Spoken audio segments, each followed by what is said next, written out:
So, given the fact that Mezco is now in the G.I. Joe business, these are my two, including Roadblock and Destro.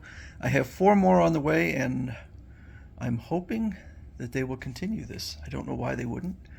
Hopefully, these are selling well, and they are really gorgeous figures. So, I thought I'd look at from 87, G.I. Joe the movie, the theatrical release, the direct to video release of G.I. Joe the movie. The reason it was direct to video was because of the failure of the Transformers animated movie. So I'll start with the positives of it. I think it's an extremely watchable movie. I think it's fun. I actually watched it like 2.5 times just because it's enjoyable, but it has a lot of issues with it. Um, the animation in there, it almost feels like two different animation studios uh, worked on this project, and maybe that's true because we have a lot of the movie looks basically like the cartoon from the 80s, and then other parts look radically different and considerably better. The opening scene with the Cobra attacking the Statue of Liberty is pretty amazing.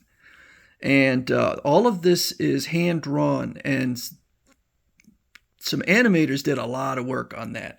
Then it goes directly into the Cobra Swamp base, which is massive, and again, really, really well animated.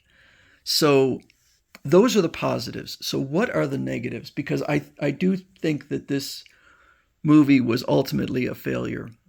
And so I'll go through why I think it was a failure. Because this was based on a toy, obviously. And so they're trying to sell toys. And so, if you have your Duke and your Scarlet and all that, now they want you to get new figures. And so that was their attempt, was to create some new figures. They did the same thing with the Transformers. And so they introduced the Rawhides.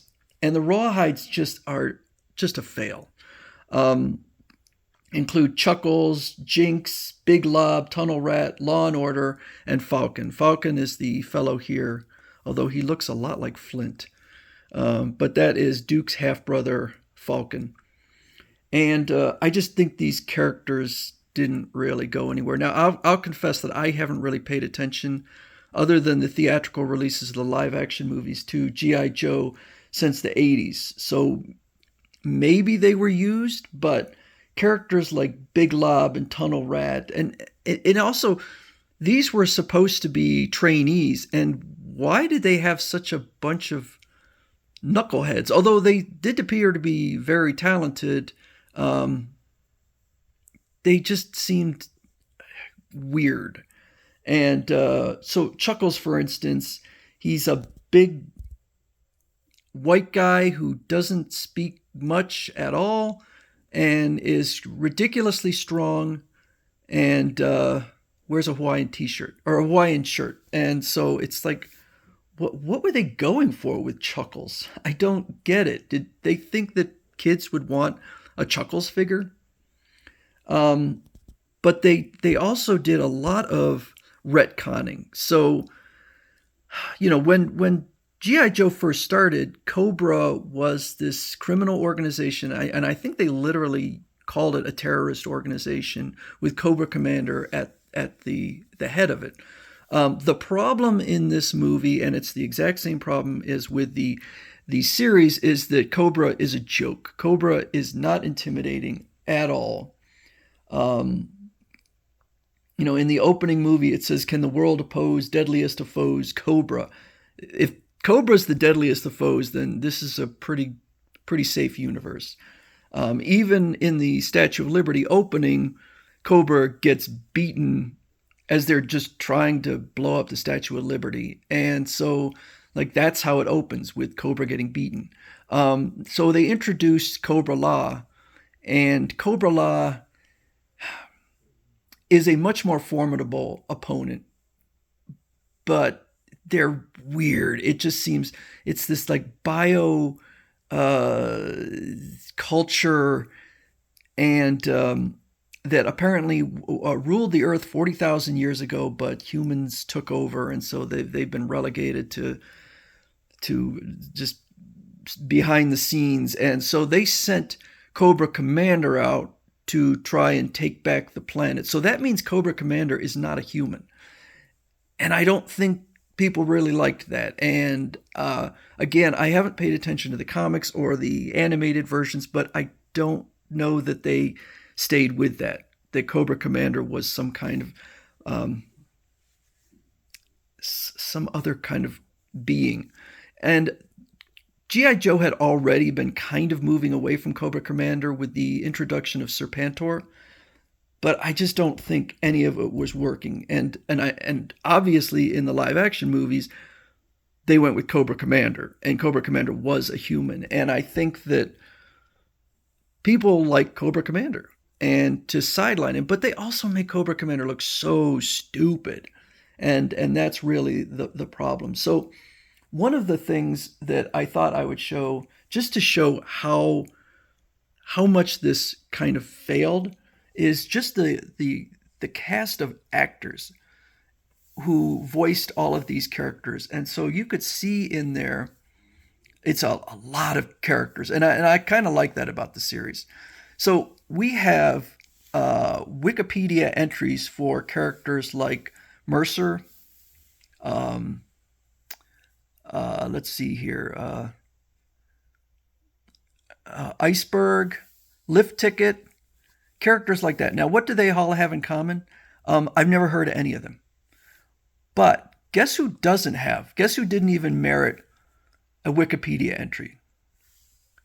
Pythona, Nemesis Enforcer, and Globulus, the three main characters from Cobra La, and they didn't even bother. And I looked out there for figures of them, and as far as I could tell, they've never made another figure since the 80s. So they made them back then, and I think nobody had any interest in the characters. So you take Globulus, for example, the leader of Cobra La.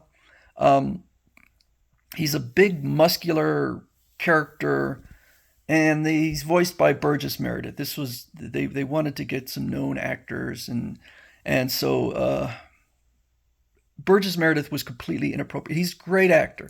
He was the Penguin on the original Batman show. He's Rocky's trainer. Completely inappropriate. He was elderly at that point, and his voice was just weird. And just the name Globulus it's silly. And so it was really hard to take these characters seriously.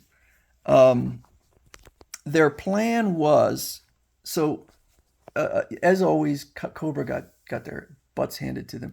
And the plan was that Cobra La was going to release these spores. They needed this device called the Broadcast Energy Transmitter, which was something that had been created by the U.S. government. They were going to launch these pods, and they would use the transmitter to, I guess, cause them to explode and release these spores that would kill all humankind. And here's the funny thing is,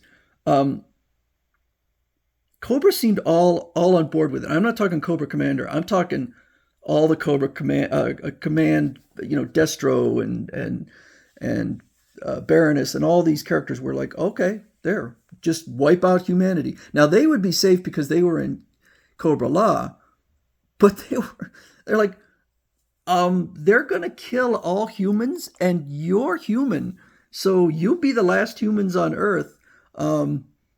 Particularly, I think Baroness, who I think was the only female in this group.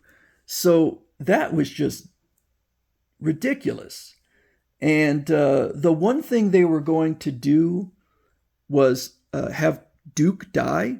And they play it out where Serpentor uses one of his snakes like a spear and kills him. But I guess after Optimus Prime died, they said, well, because there was a big outcry, people said, oh, what a terrible thing to do. And so instead he went into a coma, although it's kind of obvious that wasn't how it was originally written.